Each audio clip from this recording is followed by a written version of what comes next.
Imagine living in a country where you're not allowed to speak up against the government, not allowed to choose what religion you practice, not allowed to pursue your own happiness. This is a reality for a lot of countries around the world, and in this documentary we'll be examining some of them, specifically the countries in the regions of Russia and the post-Soviet states, the Middle East, and Southeast Asia. Starting in the Middle East, we'll be discussing the violations of freedom of speech, freedom of religion, and LGBT rights. In Iraq, freedom of speech is a foreign concept that only little kids could believe in. People couldn't use social media because the government blocked it, and in some other areas, the government completely blocked the internet. There are heavy media restrictions, so you aren't allowed to broadcast anything that criticizes the government, or your place would most likely be ransacked by the ISF, or Iraqi security forces. You could also get your broadcasting license taken away and most likely get beaten. The violations of human rights only get worse for Iraq because they falsely give the right of freedom of religion and practice. Thus, ISF is commonly known for torturing, abusing, arresting, illegally detaining, and harassing Sunni Muslims and other religions. The ISF is heavily biased and will participate in violent attacks against you if you're not a Shia. If there were attacks upon any religious groups other than Shia Muslims, then the police or the ISF wouldn't really look into it or prevent the attacks. Another falsely guaranteed law is homosexual relations between consenting adults. It's common for LGBT people to be kidnapped and tortured in order to reveal other names. Society looks down in disgrace on LGBT people, so it's common for them to get killed by their family or friends. These killings are known as honor killings and are protected by the law. There are also multiple reports that the government militia are conspiring to exterminate LGBT people completely. Moving on to Qatar, they also don't have a freedom of speech. The government recently created a cybercrime law that, if violated, you could get up to 3 years in prison. In addition, the Constitution only recognizes and provides freedom of worship for only Abrahamic faiths. Islam is obviously favored by the government, and it's illegal to convert from Islam to another religion. Finally, homosexuality is illegal, and sodomy between men is a punishable offense that will result in 1 to 3 years of imprisonment. Qatar also has a huge problem since they're supposed to hold the 2022 World Cup, and with this comes many tourists, which of them may be LGBT. The Gulf Cooperation Council is also trying to prevent the entering of LGBT people into the region. Next, let's look at Russia and the post-Soviet states, specifically Turkmenistan, one of the most restrictive countries in the world. Here, almost all media is censored by the government, including print media, electronic media, and in the past 4 years alone, the government of Turkmenistan has harassed, jailed, and forced psychiatric treatment of 5 correspondents of the Radio Turkmen Language Services. Turkmenistan has a long record of putting journalists and people who criticize the government in jail, charging them with fictitious charges. For religion, religious groups are required to register with the state authorities, and if one practices an unregistered religion, they are subject to fines. However, it is not easy to get registered. Many minority groups have been refused registration and faced harassment by the government. Police stormed a home of a follower of Jehovah's Witnesses, where a religious meeting was being held, and harassed all 38 people who were present, charging them with illegal religious activity. LGBT rights in Turkmenistan are not much better. In this country, homosexuality is seen as a mental illness, so if someone is caught committing homosexual acts, they may be placed into a psychiatric hospital or facility to be cured of their illness. The government continues to refuse decriminalizing sexual relations between people of the same sex, so we can see an obscene amount of homophobia throughout the country, making homosexuals feel as if they must hide their sexual orientation in fear of persecution.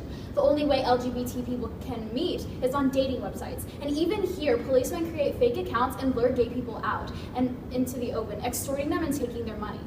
Kazakhstan, another post-Soviet state, has recently implemented a new legislation in April of 2015 that severely restricts the freedom of expression in the country, stating that anyone who spreads false information will face criminal charges. In this very same month, police physically tried to stop journalists from reporting on a protest in Astana outside of the Prosecutor General's office. In 2013, the Adil Saad's Free Speech Foundation recorded 82 defamation suits against journalists and the media, meaning a journalist can get up to 3 years in prison for just speaking their mind.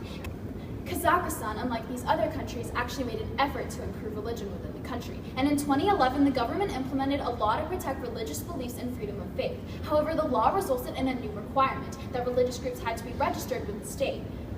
Additionally, religious organizations were closed, police raids occurred, and as well as detentions and even fines. Anyone who refuses to pay fines for unregistered activity are automatically put on the list of people unable to leave the country.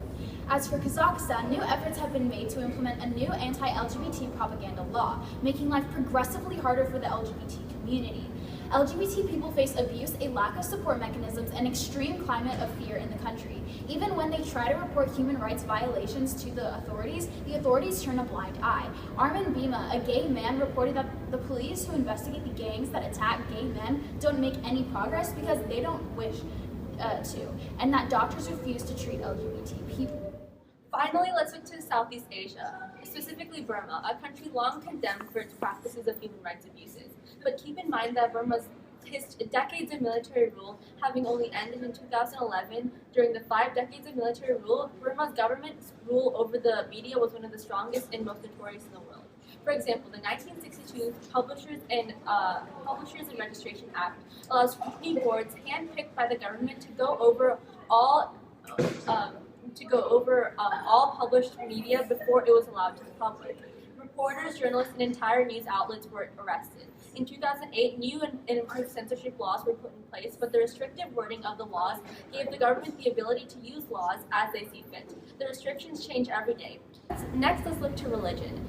Theravada Buddhism, which is practiced by 90% of the population, has been actively promoted by the government over all other religions. The most oppressed group within the country would be Rohingya Muslims, which comprise about 4% of the country's population. Rohingya Muslims have been stigmatized, dehumanized, harassed, segregated, and systematically weakened by a series of initiatives by the Burmese government and the strong Buddhist majority. In the Rakhine State alone, 146,000 people have been displaced from 2013 to 2015. In June 2012, hundreds of Rohingya Muslims were killed in what the Human Rights Watch condemned as ethnic cleansing on the part of the Burmese government. Rohingya Muslims are regularly forced out of their homes by the military with threats of death and deportation. This is all considered legal in Burma because of the 1962 citizenship law, which declared all Muslims within Burma stateless. Buddhist religious political leaders continue to also claim that all Muslims within the country are illegal immigrants from Bangladesh and must be banished. The small, mainly Christian minority, ethnic Kachins in Burma, also regularly abused by the government. Things are also bleak for LGBT in Burma. Homosexuality is illegal, and same-sex intercourse is punishable by at least 10 years in prison. Hate speech is not criminalized, so public leaders often speak out against the LGBT community. This ties into the immense social stigma LGBT people face every day. For example, in 2013, a group of transgender women were arrested by police officers, then forced to strip in public before being brutally beaten at a nearby police station. The government has even tried to take action to have all homosexuals detained by the police. The stigmatization of homosexuality has also made it extremely hard to combat Burma's AIDS/HIV epidemic. In fact, Burma has one of the highest rates of HIV in Asia, with less than 20% of the estimated 240,000 gay men in Burma having received HIV prevention services. Finally, let's look to Indonesia, a country considered to be a hotbed of human rights abuses. In Indonesia, treatment of the mentally ill is arguably the largest human rights abuse in the country.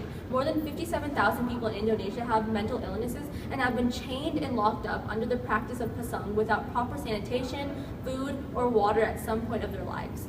The country also only has 48 mental health institutions, with most people forcing the mentally ill into arbitrary detention centers, social care centers, or spiritual healing centers. These centers are extremely overcrowded and rife with abuse. Patients are often sexually abused by staff and have no other way of protecting themselves, since they are usually chained to the ground. Toilets and other forms of sanitation are often non-existent, and diseases such as lice and scabies are incredibly contagious. Families convinced that mental illness is also the possession of devils or evil spirits also regularly practice pasang in their own homes.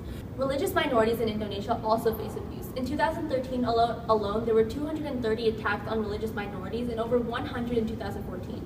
Sunni Muslim militants have caused most of this violence, and though the government is considered to be religiously moderate, there has been little done to stop or mitigate the attacks. For example, in August of 2012, 1,000 Sunni militants attacked a Shia village on Madura Island.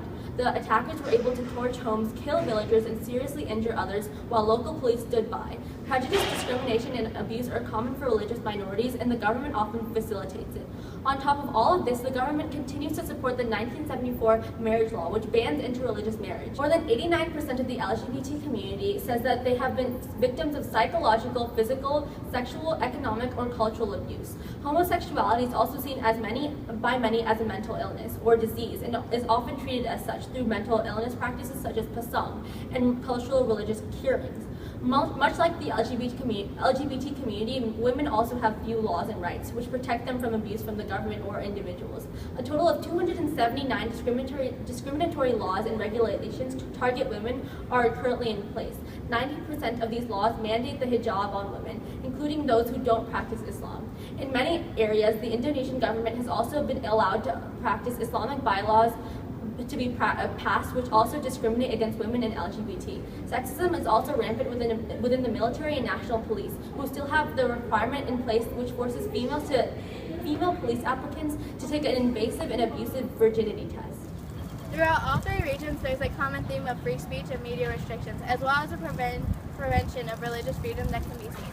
LGBT rights are also a big issue among the regions. Being LGBT is seen as a mental illness or disease and is frowned upon by community members. Homophobia and anti-LGBT views are so perpetuated in these regions that in the majority of the countries in all the three regions, there are laws against the LGBT lifestyle, and if not, being LGBT is greatly frowned upon. Additionally, countries throughout all the regions have laws in place that specifically prevent human rights violations. However, these laws go neglected by the state. When it comes to human rights violations, there are many differences among these three regions. This is because majority of the regions in the world outside of Islamic views, such as North America region, have large amounts of human rights violations embedded in their culture, and this is something we need to change. I believe in change. I believe in change. I believe in change. Je crois qu'on change. Ich glaube an Veränderung. أنا أؤمن بطارية. Saya percaya ganito. मैं परिवर्तन में विश्वास. 나는 변화를 믿습니다. Hindi kaya ramnato. Credo nel cambiamento. I believe God. Yo creo en el cambio. Water to